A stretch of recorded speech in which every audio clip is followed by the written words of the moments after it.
Salutare tuturor, eu sunt Ice Patcher și m-am găsit la un episod din seria noastră de Minecraft 1vs1. Și da, nu m-am apucat de FC3 și m-am lăsat de Minecraft, le joc pe amândouă. Pentru că așa ați crezut unii, că m-am lăsat de FC3, că m-am lăsat de Minecraft și că m-am apucat de Far Cry 3. Nu, acum le joc pe amândouă. Pentru că pur și simplu canalul se bazează pe Minecraft mai mult. Far Cry 3 mai postăm când mai este un chef. Dar când nu-i chef, nu este sens.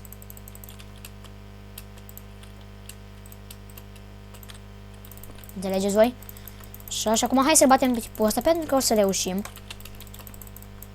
Și la GG.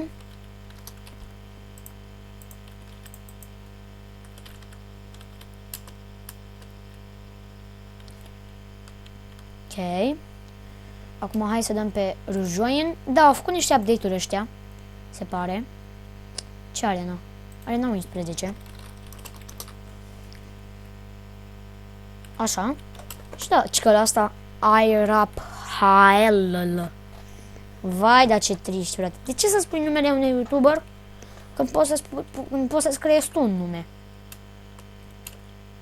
Cum am făcut eu, Ice Patcher.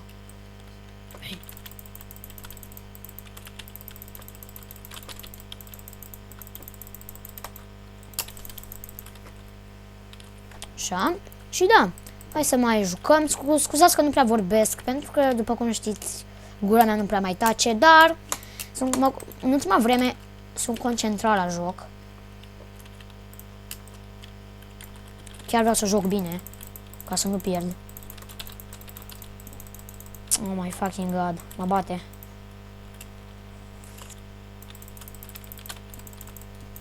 Fai, mamă, mă bate. M-a bătut. Am jucat bine și runda asta. Holy fuck, am căcat căștile de pe cap. Așa. Bă, dar nu stau deloc comod. Stai doar un pic. Fuck, dar nu stau comod. Bă, nici măcar nu știți în ce poziție îmi stau căștile. Gata, am revenit.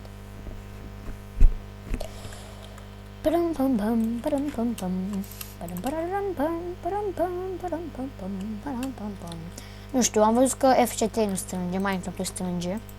În fine, e bun și așa.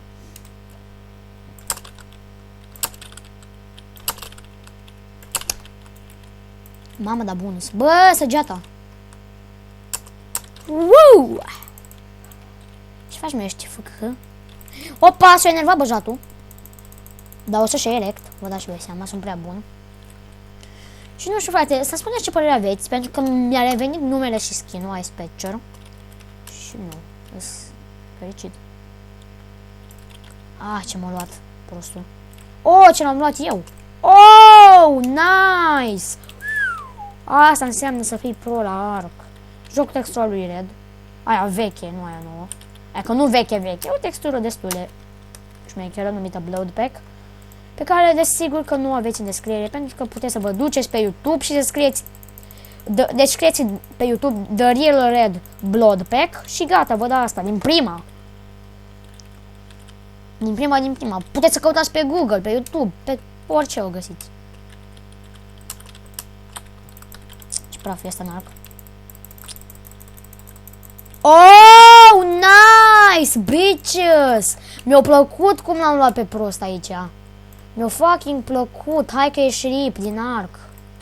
Du-te, mă, că l-am prins acolo. Prost putea să coboare să mă omoare, dar nu. Aia se urcă pe apă. Ce că bulan, muiste, dracu. Așa. Rejoin. Haideți, arena 14.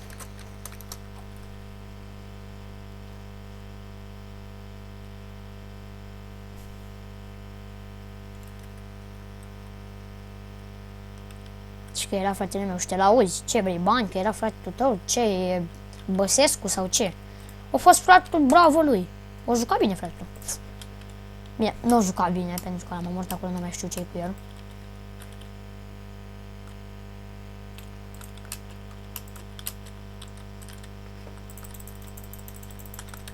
Și acum dacă l-aș întreba câți ani are fratele meu, zice că 3 sau ceva, știi?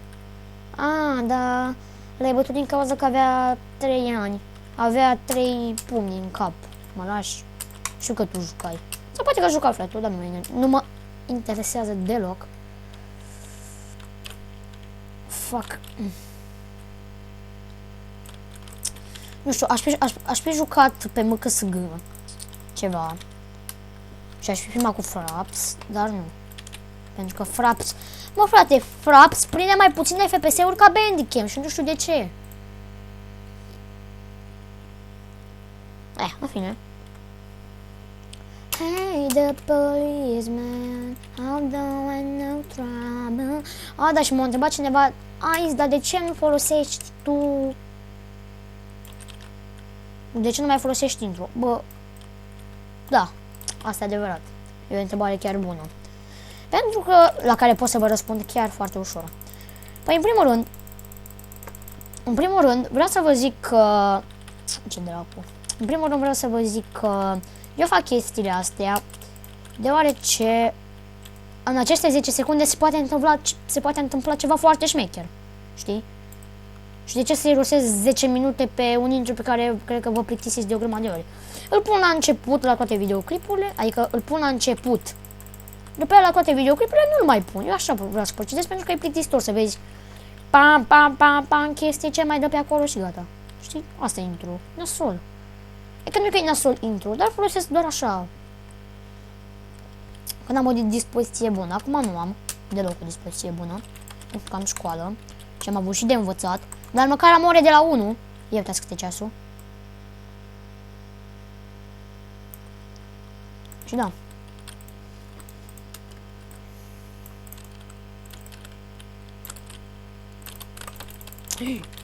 What the fuck? What the fucking hell? Ce-a fost asta? M-am panicat. Și cred că o să filmez și FC3. Da, FC3 Far Cry 3, stați calmi. De data asta vânătoarea de rechin 2. Să spuneți în comentarii dacă vreți și o să fac data viitoare. Și vreau să vă zic că nu filmez în weekend deoarece sunt cu familia. Și ai, dar nu te lasă familia asta să filmezi? Maică mea acasă în momentul ăsta.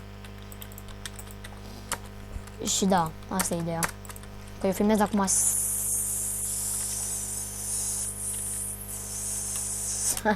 nu filmez seara, filmez dimineața, știi? Da, aș lua o zi liberă pentru nu știu ce chestie și mama e acasă. Stai să și mănânc. Mi-am făcut temele. Nu știu, să spuneți în comentarii la ce oră vă terminați voi temele. Eu mi le termin la 9 de obicei. Eu fac temele în 2 ore. Să spuneți în cât timp vă faceți voi temele. În 2 ore. Și că la cât le terminați. Nu știu, am timp să și filmez, am timp și aia, am timp să aia, am timp să aia. În fine, cam acesta a fost cu acest episod din seria noastră de Universul, adică acest episod din seria noastră de Universul 1. O să ne revedem cu următorul episod din seria noastră. Și nu uitați de like, subscribe, eu am fost Ice Patcher. Vă salut!